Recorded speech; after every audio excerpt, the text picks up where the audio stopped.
for you. Welcome to the Straight Red Card, and today on the show we have with us the one and only Peter Wilt. And if you aren't aware, Peter is the former GM of the Chicago Fire, also has that affiliation with the Section 8 group. And not only that, I believe he had a popular television show called Columbo during the 70s, 80s, and 90s. I love Peter Falk. It's a great show. Thank you. You know, he's here. He's right here. Peter's right here in Indiana and has been for some time. Hired by some local potential business. Well, they're business owners looking at a potential Indianapolis team.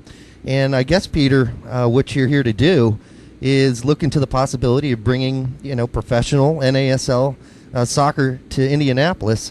And I guess we'll kind of kick it off there. How you've been in Indiana this past month? What's been happening? Well, you're right. It's kind of a twofold mission.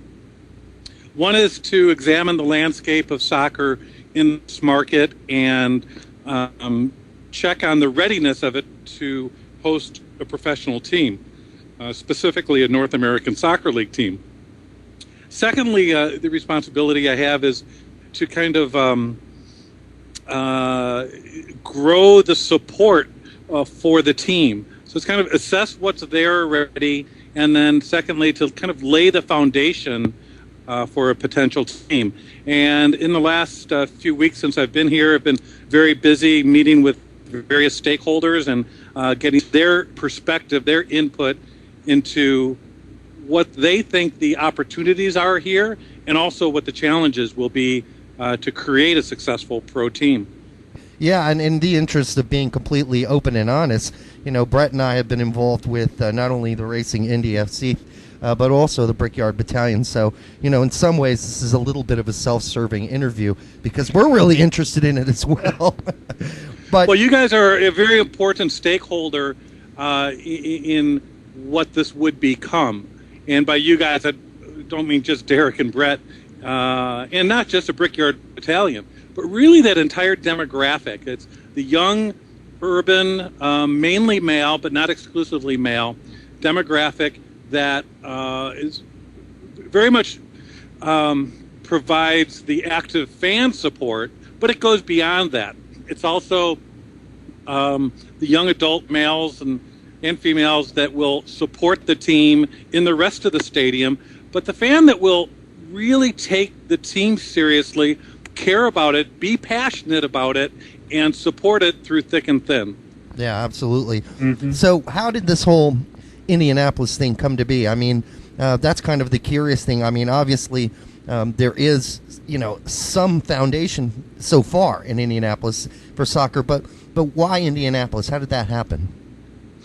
Well, there has been a group of businessmen locally that have been interested in professional soccer for this market for a while, and they see the growth of the North American Soccer League in the last 2 years, and they've been attracted to that. They've been impressed with that growth, specifically with the success that San Antonio has had. And as far as my participation in it, I had talked to the league when it was germinating, and they had asked me to interview for their commissioner position. I was a finalist for that, but did not get the position.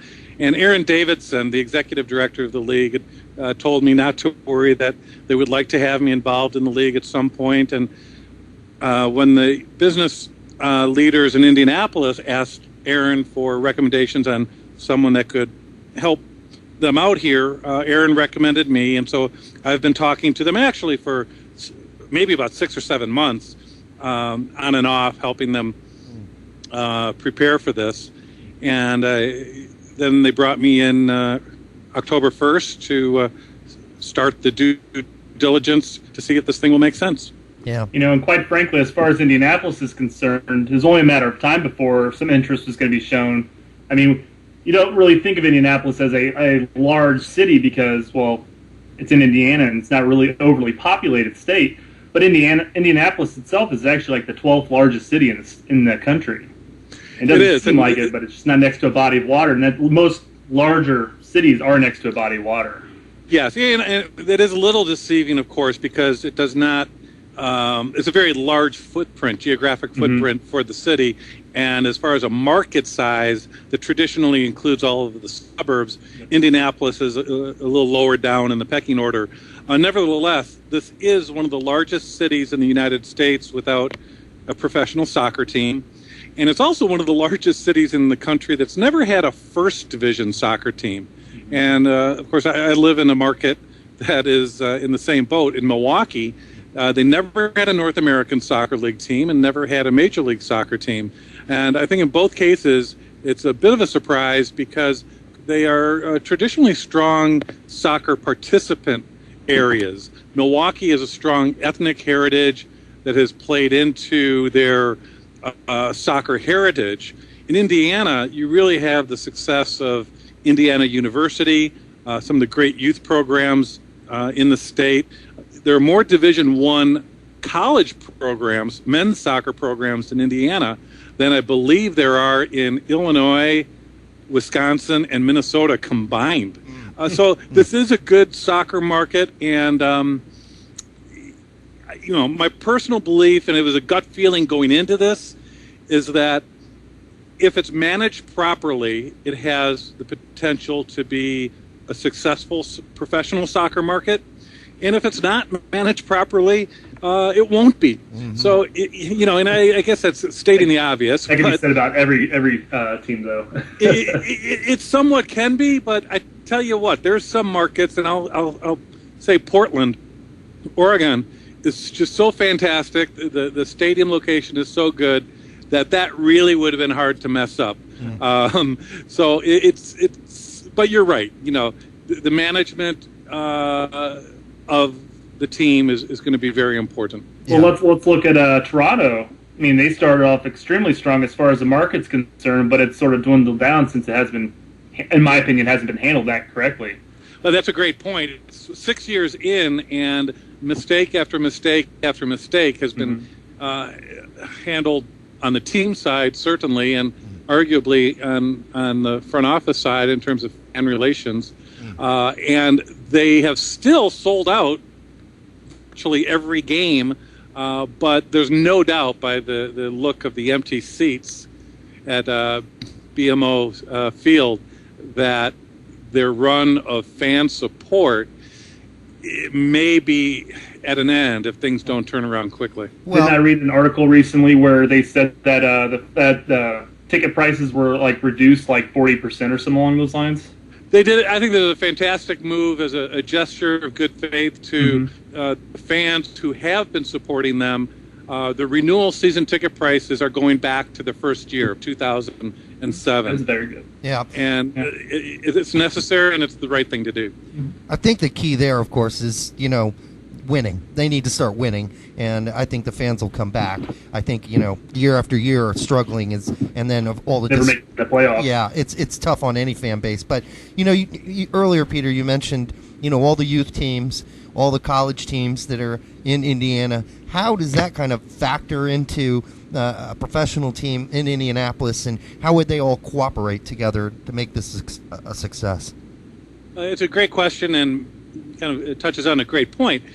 Large numbers of soccer participation do not directly correlate to large numbers of spectators. Right. And that's true with any sport. Otherwise, tennis and maybe professional jogging would be two of the most popular spectator sports in the world, and they're generally not.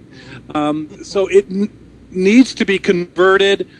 Spectators can relatively easily be turned into occasional attendees of soccer games.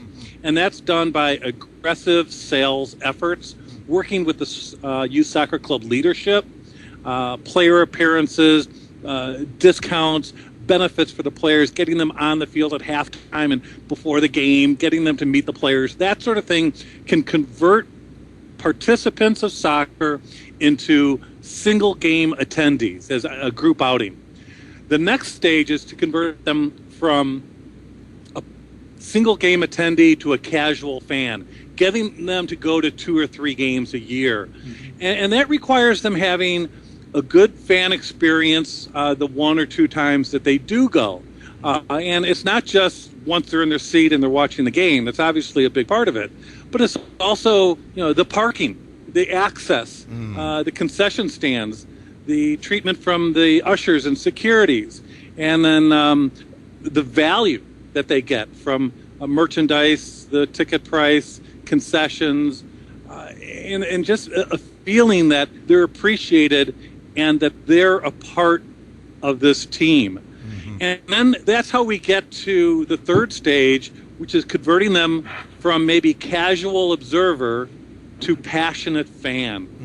And that's the real goal in not just soccer, but in all of professional sports, is getting those fans to really feel like this team is not only their team, but it's them on the field. You want to feel like when your team does well, you personally are winning a championship. And when they don't, you won't. I know you don't want to be sad and depressed and bummed by losing, but if that's happening, that means you have successfully become a passionate supporter and you have a sense of ownership in the team. The term tribalism may be a bit overused, but it's true. That's what you're aiming for. And when a fan has that sense of ownership, they will go to most of the home games, as many as they can afford to go to and have time to go to. And they'll also travel to away games. They'll go on the internet. They'll search for statistics and stories, quotes, and that's what you're trying to achieve. You can't get by just on the fans that occasionally go to the game. It's funny, I was at the U.S. women's national team game on Saturday at Toyota Park against Germany, and my stereotypical description of a casual fan walked right by me on the concourse when I saw the dad say to the daughter as they're walking during the game, he said, "Oh, you want to go find the Dippin' Dots guy?" And that's what I always describe it as. Yeah. You can get the young fan to go to the game and they're going to want to see the mascot. Their attention isn't real good. So after a few minutes of the game, they'll be looking for the Dippin' Dots guy. and that's great, but you want to grow that. You want them to become passionate, enthused, and into what's going on the field. Right.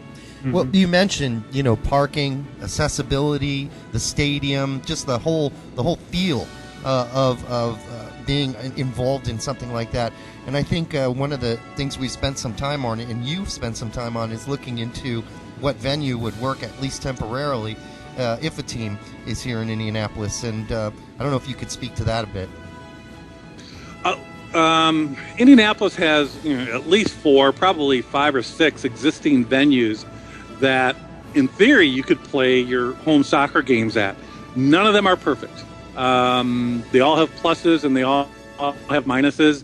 I don't think there's any real secrets what are out there. Some of them have been used for soccer before, including Carroll Stadium at IUPUI, Kuntz Memorial Stadium on the north side, Butler Bowl for the Butler University, and even a baseball stadium like Victory Field could be used in the same way Frontier Field was used successfully by the Rochester Rhinos for so many years, back when they were actually averaging over 10,000 fans a game. Yeah. The irony in Rochester is that when they moved from a baseball stadium to their dream soccer-specific stadium only 2 blocks away, their attendance plummeted to less than half of what they were bringing in at the baseball stadium. And what do you think that you accounted for that? That sounds like something we should be worried about. Yeah. The Rochester Stadium situation is fascinating, and I haven't spent enough time there to give a real informed answer. The people that have opinions on it suggest that the location, even though it's only 2 or 3 blocks away, was a big reason that the fans didn't follow. It's more of a residential neighborhood and not as much of an active bar and restaurant area. The neighborhood is deemed a little bit unsafe, I think, from what people have told me. So there's various reasons.